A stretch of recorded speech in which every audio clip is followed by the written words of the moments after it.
말씀 이사야 43장 18절에서 21절 다 같이 봉독하시겠습니다. 너희는 이전 일을 기억하지 말며 옛날 일을 생각하지 말라. 보라, 내가 새 일을 행하리니 이제 나타낼 것이라. 너희가 그것을 알지 못하겠느냐? 반드시 내가 광야에 길을 사막에 강을 내리니 장차 들짐승 곧 선양이요 타조도 나를 존경할 것은 내가 광야에 물을 사막에 강들을 내어 내 백성 내가 택한 자에게 마시게 할 것임이라. 이 백성은 내가 나를 위하여 지었나니 나를 찬송하게 하려 함이니라. 아멘.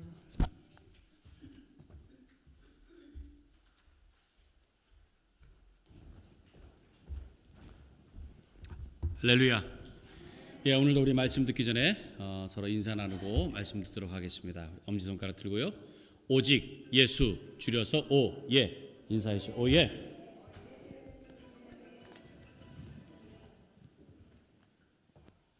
오예.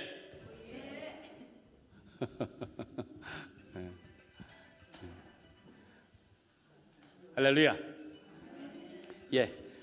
우리 표어 우리 함께 합니다. 시작. 여호와의 사랑을 입은 자는 그 곁에 안전히 살리로다. 신명기 33장 12절 말씀. 예. 얼마 전에 튀르키예에서 있었던 그런 사건인데요. 그 한 남성이 이제 결혼을 앞두고 그 자기 이제 여자친구에게 그 프로포즈를 하는 그런 일이 있었습니다. 그래서 프로포즈를 하면 이제 이벤트를 준비하잖아요. 근데 이 남자가 어떤 이벤트를 준비했는가 하면 그 여자친구를 경비행기를 태웠어요. 경비행기를. 그리고 이렇게 이제 비행기가 쭉 날아갈 때 그 밑에서 그 고백을 하려고 이제 무전기로 고백을 하려고 그렇게 이제 이벤트를 쫙 짰습니다. 그래서 이제 비행기가 이렇게 이제 그 남자 아래를 이렇게 지나갈 때 무전기로 그러잖아요. 이제 Will you marry me 하잖아요. 그러니까 저쪽에서 이제 뭐 yes 하고 대답을 했을 거 아니에요. yes. 대답을 하자마자 10초도 안 돼서 비행기가 이렇게 땅에 곤두박질 쳤다는 거예요. 얼마나 놀랐겠어요. 그래도 다행히 비행기를 많이 부셨는데 죽지는 않았다 그래요. 그래서 뭐 다치긴 했습니다만 병원으로 이제 무슨 생명은 지장이 없다고 다행이긴 하지만 얼마나 놀랐겠어요. 그 프로포즈 한 날 그냥 장례식 치를 뻔했잖아요. 하마터면. 그러니까 엄청나게 로맨틱하고 참 그런 완벽한 계획을 세웠지만 그게 그렇게 되지 않아요. 우리가 어떤 것을 계획할 때에 그게 잘 되면 얼마나 좋겠습니까? 근데 보면은 전혀 예상치 못하는 그런 일들이 벌어지게 된다는 거예요. 근데 하나님의 계획은 그렇지 않습니다. 하나님의 계획은 한 번도 어긋난 적이 없어요. 하나님께서 말씀을 하시고 뜻을 정하시면 그대로 반드시 이루어지는 것입니다. 그러니까 하나님의 계획은 완벽하고 완전한 계획인 거예요. 왜냐하면 오늘 말씀에서 그렇잖아요. 내가 나를 위하여. 그렇죠? 하나님께서 자기 자신을 위하여.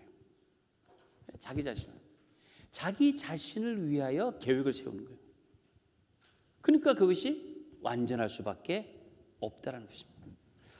저와 여러분은 하나님의 이런 완전한 계획 가운데 살아가고 있는 줄로 믿습니다. 하나님께 세우십니다. 우리는 어찌 보면 한 치 앞도 알 수 없지만은 그러나 하나님의 인도하심이라고 하는 것은 놀랍고 신비롭다. 오늘 말씀 가운데 이러한 하나님의 섭리, 하나님의 인도하심 이것을 깊이 깨닫는 그런 시간이 되시기를 간절히 바랍니다. 자, 오늘 먼저 18절 말씀 같이 읽습니다. 18절 같이 읽습니다. 시작.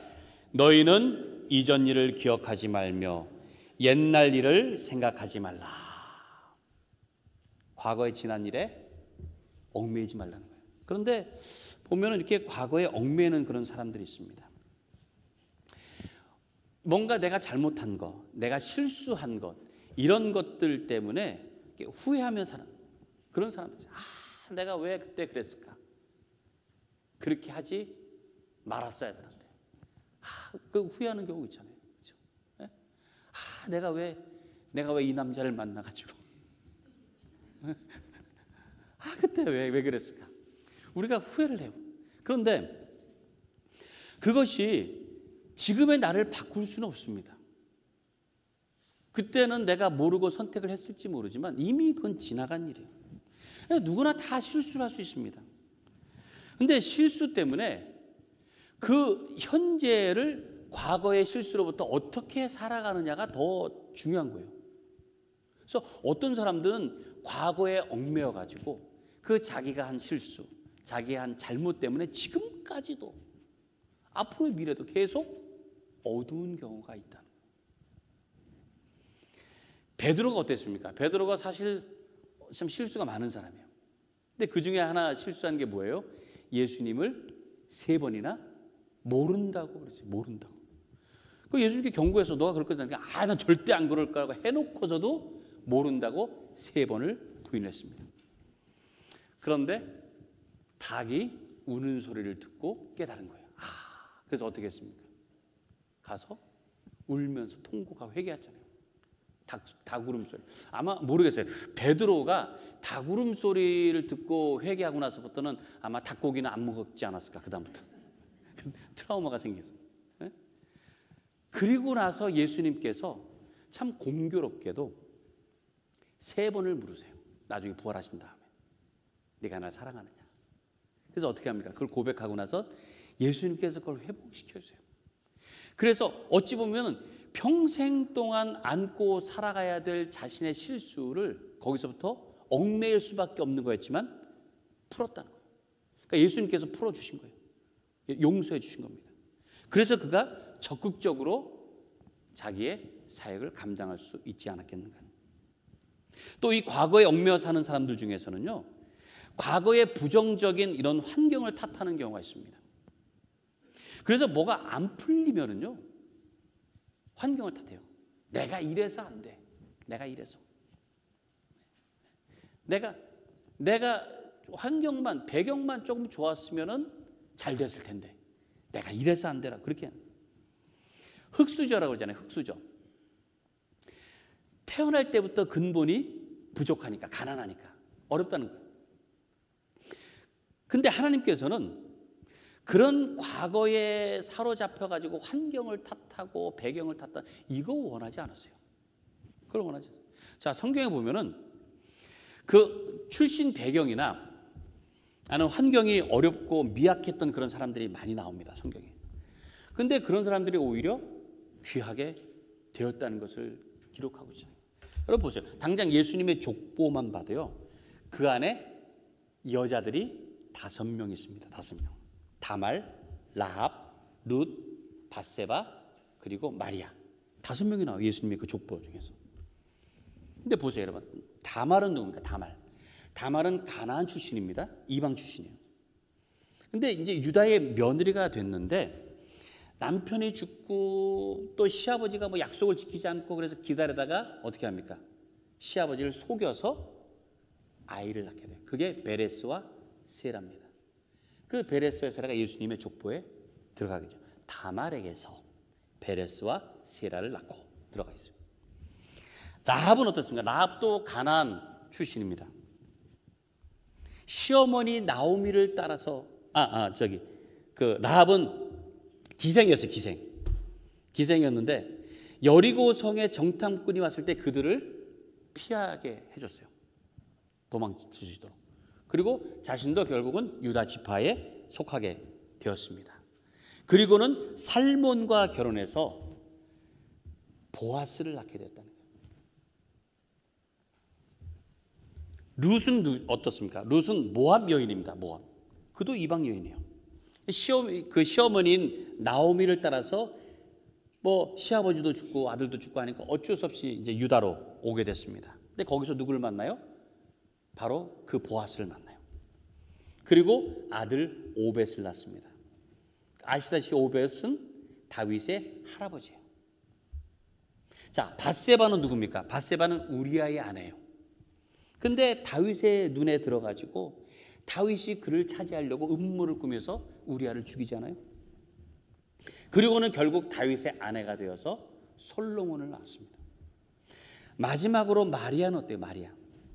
마리아는 나사렛 출신입니다. 나사렛. 그때마다 나사렛 하면은 쳐주지도 않는 아주 천한 동네였어요.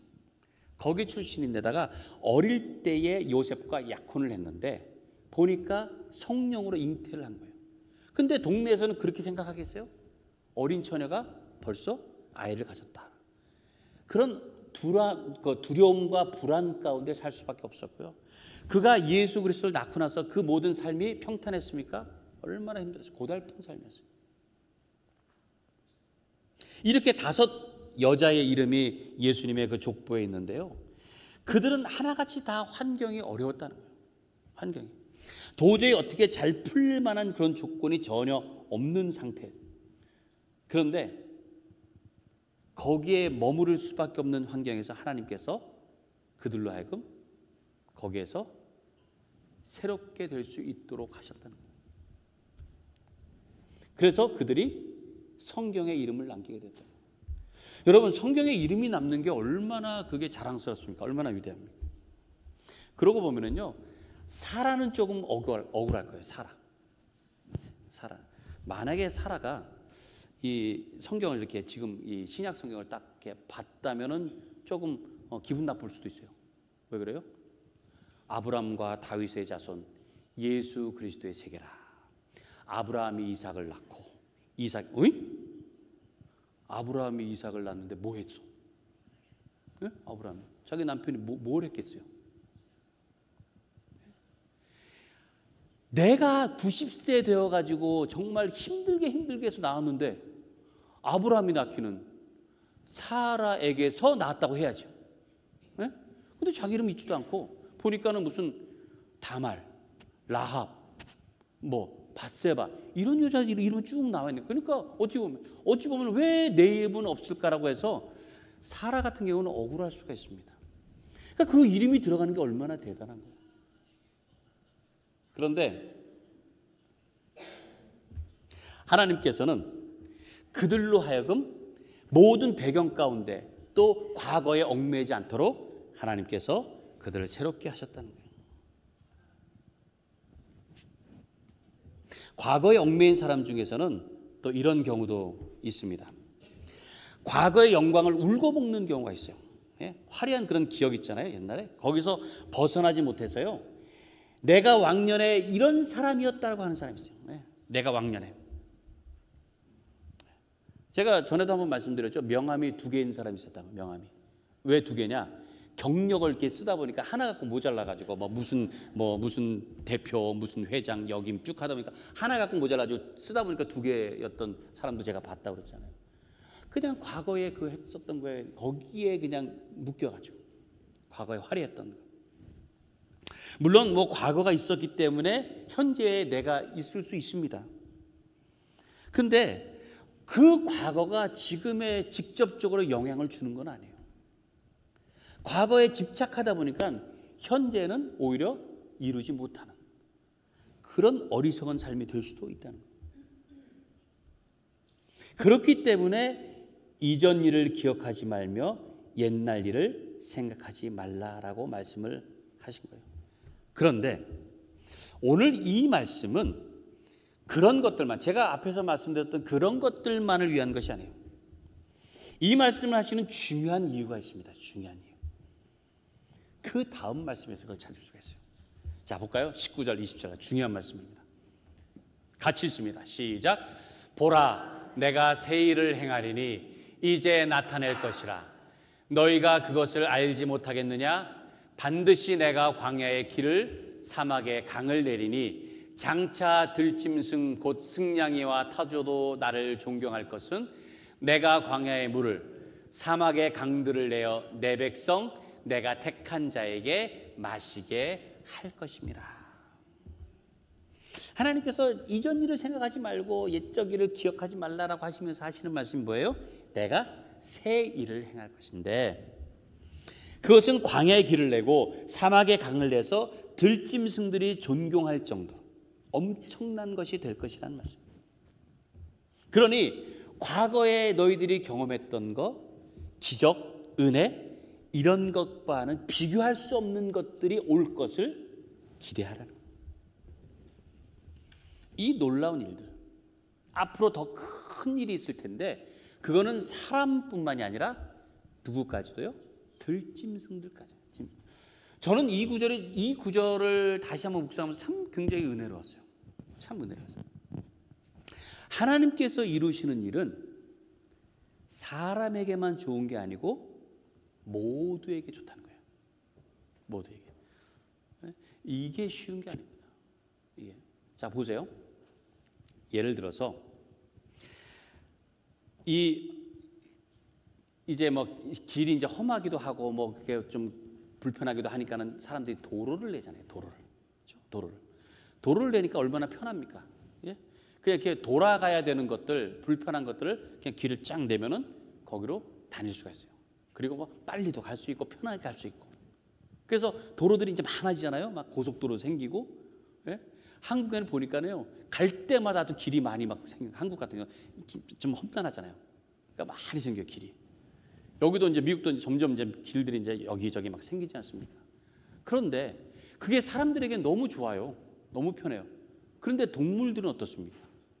동물들은요, 자기 서식지가 파괴가 돼요. 이동 경로가 막히고, 그래서 이 먹이 사슬 이런 것들이 막 파괴가 되고요.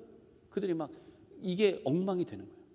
그래서 어떻게 합니까? 얘네들이 그걸 못 건너가는데도 거기를 막 차가 지나가지만 어떻게 해요? 거기를 건너다니잖아요. 그러다 보니까 로드킬이 있는 거죠. 쳐서 죽는 거예요. 많습니다. 여기 보면 뭐 사슴들할지 특히 다람쥐. 뭐 다람쥐 이렇게 지나가면 저도 뭐 차를 막 이렇게 세우지만은 그럼에도 불구하고 막 거기 위험한데 막 막 쳐서 죽는 이런 것. 그러니까 자연 환경에는 도로가 사실은 좋지 않은 거예요. 그러니까 어떤 거 하나에게는 좋을 수 있지만 어떤 거에는 또 안 좋을 수 있는 것들이 우리 가운데 수두룩합니다. 근데 오늘 말씀 보니까 사람뿐 아니라 들짐승들까지도, 승냥이와 타조까지도 그 하나님을 존경할 거예요. 이게 얼마나 참 위대한 그런 은혜입니까? 그게. 근데 이 광야의 길을 내고 사막의 길을 내시며 새 일을 행하시다는 이 말씀이 1차적으로는 이스라엘 백성들을 향해서 하시는 말씀이에요. 그들이 이집트에서 노예로 살아가면서 가진 고난과 핍박 가운데서 울부짖었어요. 그때 하나님께서 그들을 불러내신 겁니다. 불러내셨어요. 그리고는 홍해를 건너게 하셨고 광야를 지나게 하셨습니다. 그런데 그 수백만 명이나 되는 그 사람들이 광야를 40년을 지내는 게 쉽습니까? 거의 불가능한 일이에요. 쉽지 않아요. 근데 하나님께서 마치 광야의 길을 내듯이 사막의 강을 내듯이 그들을 안전하게 또 물을 마시면서 평안하게 걸을 수 있도록 인도하셨다는 겁니다. 그런데 그런 일들이 얼마나 놀랍습니까? 얼마나 큰 은혜입니까? 그런데 그것이 위대한 일이라고 해도 오늘 말씀에서 뭘 얘기하느냐? 앞으로 행해질 새 일, 이거에 비하면 그건 아무것도 아니라는 말씀입니다. 그거는. 그래서 이전 일을 기억하지 말며 옛적 일을 생각하지 말라고 말씀하십니다. 더 크고 더 놀라운 것들이 있을 것이고 비교할 수 없는 위대한 일들이 일어나게 될 것이다. 오늘 이 본문의 말씀을 하시기 전에 하나님께서 하신 말씀이 있습니다. 오늘 본문 전에 15절부터 17절 말씀 보시면 더 확실합니다. 자, 이렇게 말씀해요. 나는 여호와 너희의 거룩한 이요 이스라엘의 창조자요 너희의 왕이니라. 나 여호와가 이같이 말하노라. 바다 가운데의 길을 큰 물 가운데 지름길을 내고 병거와 말과 군대의 용사를 이끌어내어 그들이 일시에 엎드러져 일어나지 못하고 소멸하기를 꺼져가는 등불 같게 하였느니라. 이게 위대한 거였잖아요. 근데 이전 일을 생각지 말라는 거죠. 그거는 아무것도 아니야. 그거는 더 놀라운 일이 있을 것이다. 우리는 과거에 하나님에 대한 놀라운 어떤 체험, 은혜 이런 것들이 있습니다. 여러분 그런 게 있으니까 이 자리에 있는 거 아니겠어요? 근데 하나님께서 오늘 하시는 말씀은 그 과거에 받은 은혜, 축복 거기에 머무르지 말라는 거예요. 왜? 더 놀라운 것이 우리 앞에 펼쳐질 것이다. 더 위대한 것이. 하나님의 계획은요 완전합니다. 지금 우리가 이것에 만족하며 살도록 하시는 게 아니고 우리가 상상할 수 없는 그런 더 위대한 일, 더 놀라운 일들로 우리를 이끌고 계심을 믿으시길 바랍니다. 더 놀라운 일들이 있을 거예요. 더. 하나님은 과거의 영광, 과거에 베푸신 그거 갖고 울고 먹는 분이 아니에요. 그게 정말 최고인 것 같은데도 더 최고의 것들, 더 어마어마한 것들로 우리를 인도하고 계신다는 거예요. 더 새로운 은혜. 이번에 그 목회자 수양회에 참석하는 그런 목사님들, 또 이제 특별히 이제 사모님들의 이제 얘기들을 이렇게 들어보니까요, 참 이민 목회가 힘들어요. 힘들어요. 그런데 그래도 고백하는 게 뭐냐면, 그래도 순간순간 채워주시는 그런 은혜가 있었다는 거예요. 중간중간 채워주시고 인도하시는 참 그런 놀라운 그런 은혜들, 그런 것들을 우리가 서로 이제 간증하고 그런 얘기를 나누면서 참 감사하다라는 얘기를 했는데요. 저도 그래요. 저도 그렇고 우리 가족도 그렇고 과거에 하나님께서 주신 그런 은혜들이 참 놀랐습니다. 참 많아요. 근데 제가 오늘 이 말씀을 보면서 앞으로 주실 것은 그것에 비할 것이 아니겠구나. 더 놀라운 것들을 주실 것이라고 약속하고 계시는구나. 저는 그것 때문에 기대할 수가 있는. 우리 새벽교회도 마찬가지입니다. 새벽교회도. 우리 새벽교회도 보니까는 좀 이렇게 안정되고 잘 이렇게 성장하고 있을 때가 있었어요. 잘. 그런데 코비드 때문에 좀 어려움을 겪으면서 뭐 여러분 다 아시다시피 우리가 조금씩 또 좀 어렵게 됐습니다. 근데요, 저는 이게 하나의 과정이라고 생각해요. 왜?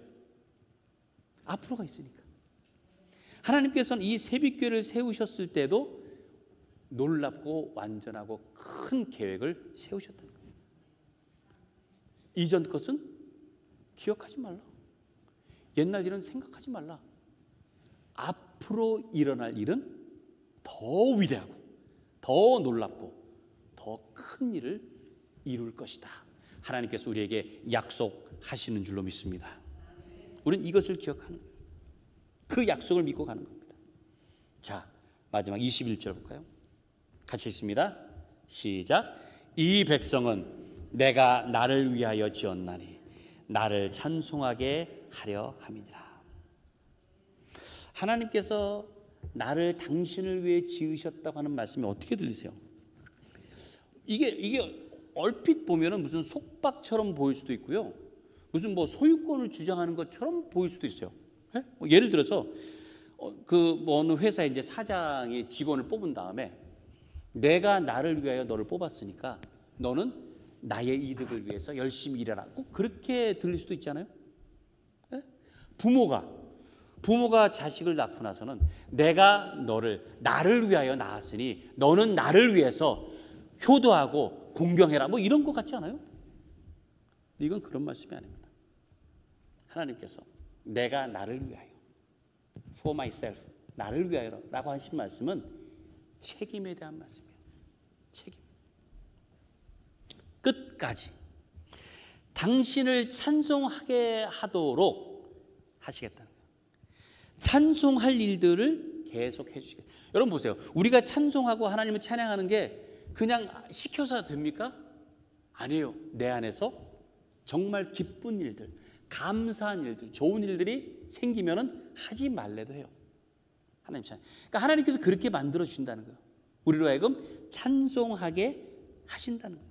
그 책임에 대한 말씀입니다. 내가 나를 위하여. 즉 하나님께서 하나님을 위하여 하신다는 거예요. 우리를 그렇게 하신다는 거예요. 이게 얼마나 놀라운 은혜인지. 저와 여러분이 하나님께서 하나님을 위하여 일하시는 계획 안에 있다는 겁니다. 하나님은 우리를 지으신 분이시기 때문에, 하나님을 찬송하도록 지으신 분이시기 때문에 하나님의 책임 안에 둔다는 말씀입니다. 결코 내버려두지 않으신다. 가라사대 내가 나를 위하여. 내가 나를 위하여. 사랑하는 여러분, 저와 여러분은 하나님을 위하여 하나님께서 지으신 그분의 것입니다. 그분의 특별한 계획 그리고 특별한 은혜 안에 있는 것입니다. 하나님의 지으심을 받고 하나님께서 하나님을 위하여 돌보시고 인도하시는 여러분의 삶이 그로 인해서 평안하고 안전하기를 간절히 바랍니다. 그래서 하나님을 위하여 하나님을 찬양하는 그런 위대한 삶이 되시기를 주님의 이름으로 간절히 축원합니다. 우리 이 시간에 함께 우리 찬양하고 기도하도록 하겠습니다.